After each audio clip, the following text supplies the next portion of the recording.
What is up, everybody? Welcome to Perspective Gaming. I'm your host Flame078, logging in from the real world to give you perspective, or more specifically, getting perspective. This video series tackles something that's been on my mind, then I spell out my takes, then afterwards we have a discussion in hopes to better understand ourselves. Today's topic, Call of Duty Blackout and what this is going to do with the Battle Royale realm and how it's going to compete with the top dogs. Let's get to it.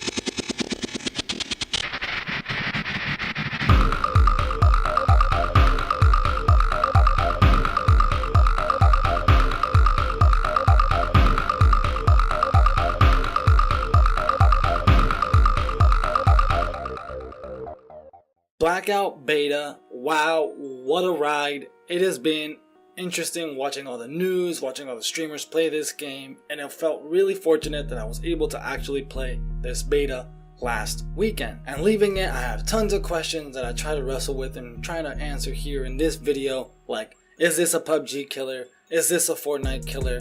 Is this gonna really bring back Call of Duty for me? This and so many more, but I guess the first and biggest question that we should answer is Blackout any good? And to cut straight to the point, yes, Blackout is really good.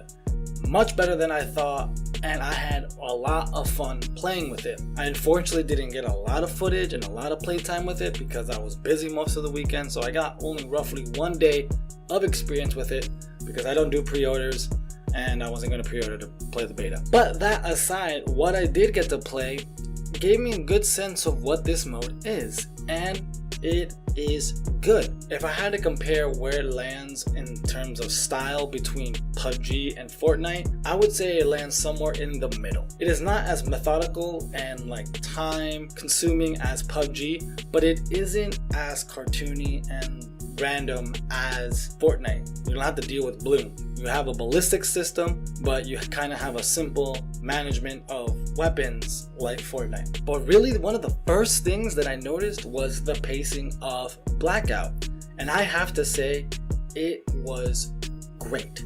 This game felt a lot faster than both of the games, and this is coming from a player that plays passively sometimes and lands usually remotely, try to get by themselves, get loot, then move in for the kills. No matter how hard I tried, wherever I landed, I usually landed close to someone or someone landed with me. And this is because the system that you drop in with the wingsuit allows you to get anywhere on the map, no matter where the line is.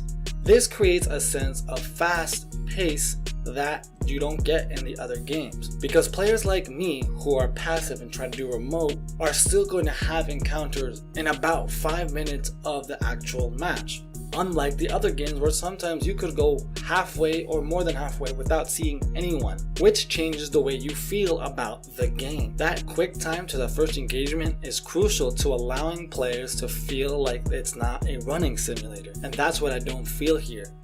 It moves great, you're able to use the vehicles greatly to keep running.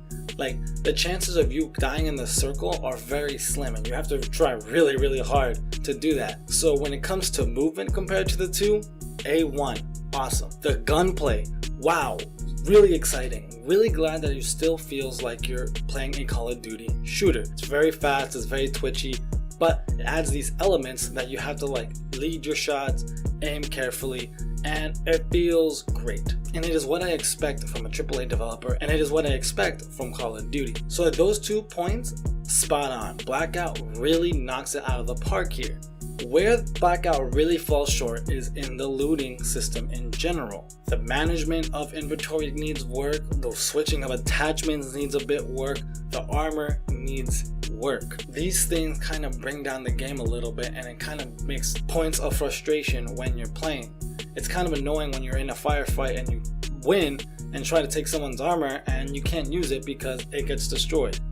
It's also very annoying to try to quickly switch your attachments from a guns because it's very tedious and it's not that intuitive and it's very clunky. The perk system is really cool. I like that they incorporated perks, but they need to make them look different because it takes too much time to look and read to figure out if I should pick up a perk or not. That needs work. But those are things that can easily change and be tweaked, and I'm not too worried about this being an issue during launch. The greatest, most unique thing that they added is zombies, and I really love what they did here. Zombies is a way for you to increase your gear exponentially and really give you an advantage to the fight. Now, this advantage comes at a risk. When you engage with zombies, obviously everyone around you is going to know that you're fighting zombies. So, one of three things can happen. One, you might fail and actually die by the zombies. Two, you might be ambushed by a team and die by them. And three, you might succeed and actually end up with what you want. This adds a variety of gameplay that really changes up the way you think about loot. Because now you have an opportunity to have this kind of mini game to be like, oh man, I don't feel really good and prepared for my fight here. Let's go kill some zombies. Let's try to gear up. So overall and in summary, Blackout A1. Fantastic addition to the game, and it's a fantastic addition to the Battle Royale realm. So can it dominate the competition? Well, I believe we have to take this apart piece by piece. Can Blackout compete with PUBG? If it's 1v1, what are we talking about? And in my honest opinion, PUBG is in trouble. And not because it is a better game. I think both of them are very fun, and I still think I'm going to enjoy both. But the problem is this: management. This is what's been hurting PUBG against Fortnite. PUBG to this day is still having fixed PUBG efforts in its development a year and a half afterwards. Stuff like this is going to hurt the game. They have a crappy microtransaction system, not a very compelling, rewarding content when it comes to their passes and stuff like that. So they're lacking a lot in terms of competition, but also they're still dealing with server issues, FPS issues, netcode issues. The game is still buggy to a lot of people. And now you're gonna add a competitor that's not gonna have those issues? Yeah, PUBG is in trouble. I can totally see that. And Blackout can overtake PUBG when it comes to that specifically. Now when it comes to Blackout and Fortnite, things get a little trickier. The issue is here, what is going to happen when these two are competing? When it comes to gameplay and what the games offer, a lot of people who are upset with Fortnite are totally going to jump ship to Blackout because they want that military, realistic kind of shooter that you would get from PUBG, but for those unfortunate not being able to play, they can't. So it is a good middle ground. It's a good alternative to the cartoonish offering that is Fortnite. The problem is though, Fortnite is just too big. It is on every phone, it is on every console, it is on PC. You can play this game everywhere. And it is so accessible. Blackout in no way can make even a small dent on that. I mean, you can make a dent, but not something that's going to scare Epic Games or Fortnite as a whole. There's just no way. I don't think Blackout can take #1 spot, but it can be its new rival and the thing that competes with Fortnite on that level. Now, I'm saying these words like this because of a very specific reason. I'm not saying will, and I know a lot of people thinking like, oh my god, Blackout, that's it, dominating the industry, boom, set in stone. That's not really true. And that has to do with money. Battle Royale is popular, don't get me wrong, it is a big thing, everyone wants to jump on it.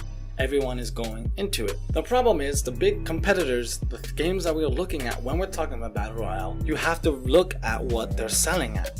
PUBG is selling at $30. Fortnite is free. Blackout will be behind a $60 paywall. That is huge. That is going to be the biggest key in how this game is going to do in the market. If you're a COD loyal, a COD fan, then sure, that's it. COD players and the COD base are going to be happy that this game is included, and they're going to be fine. We're not going to talk about how they're going to be royally screwed with their DLC practices, but hey, if you want to live in that crappy bubble, go right ahead. Lose your money stupidly like that. That's your prerogative. But to everyone else who doesn't like Call of Duty, who has abandoned Call of Duty, who are thinking of trying to come back, this is what you're telling them. Hey, Blackout is worth $60.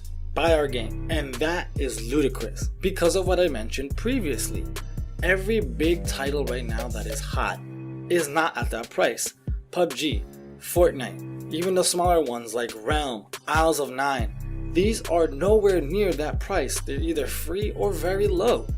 You cannot expect people to just jump on a Battle Royale game that is that ludicrous of a price. It's just not gonna happen. And going on a slight tangent, because I wanted to make you guys aware, the reason I brought the DLC nonsense into this is what is going to stop them from doing that for Blackout? If they're already screwing their COD loyals from maps, what is going to stop them from doing that with Blackout? Think about that.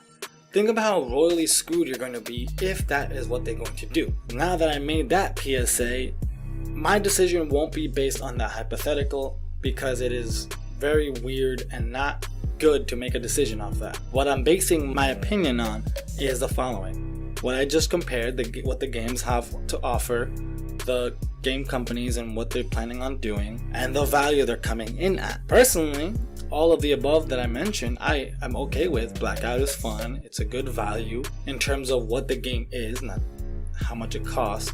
Like, the game is good. It's going to be worth it. But it is not going to be worth $60. And just to hammer on the point, say for example you didn't buy Black Ops 3. If you didn't buy Black Ops 3, you're going to look at Black Ops 4 and be like, this is still the same thing and it still has the things that I don't like about Black Ops 3. Why should I buy Black Ops 4? For Blackout?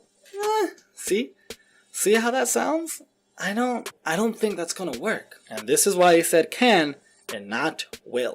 Blackout won't fail by any means necessary. It's going to have a nice, solid base to play with because COD loyals are still going to buy Call of Duties. It's going to be a good launch. The problem that I see is growth. They are gambling on the idea that people who didn't like COD or don't like COD are going to spend $60 just to play one mode. And that gamble, I'm not sure is something that's going to help Treyarch or this game really compete in the Battle Royale space. And that is the end of this video. Thank you for tuning in on this installment of Getting Perspective. These are just one man's thoughts, but now it's time to turn it over to you. Did you get your hands on the Blackout beta? For you non-COD loyals, what are you thinking? Do you really agree of paying $60 just to play Blackout? Do you think in general Blackout can compete in the Battle Royale space? And if so, how do you think they can actually have a competitive edge? Leave all this and more in the comments section down below, and let's hope and strive for perspective. If you enjoyed this video, please help out this channel by giving me a thumbs up. I would greatly appreciate that, as it will let me know to give you more of this type of content. To stay updated with the latest and greatest over here, please hit the subscribe button and make sure to hit the notification bell. That way you know when my next video drops. I release weekly videos such as gaming discussion videos, gameplays, and other gaming variety content. This is Perspective Gaming. I'm your host, Flame078, logging off for now, and until next time, adios.